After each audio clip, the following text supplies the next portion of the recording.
as you can see, the rug doctor has been out. It's a perfectly ordinary carpet, but can you see the residue in there? That is somebody using too much solution and not rinsing it out. That's why rug doctors, I don't really recommend them for schools. So it's a bit like an Ibiza foam carpet, and that's not our chemicals, that's just what's in the carpet. So we've now got to try and take that out. Probably takes us, I don't know,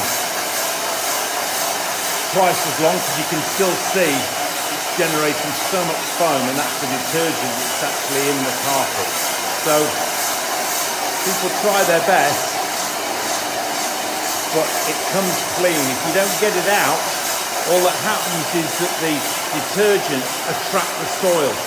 So these guys were wondering why they're cleaning it all the time and why it all looks dirty. If you look at the top right hand side now,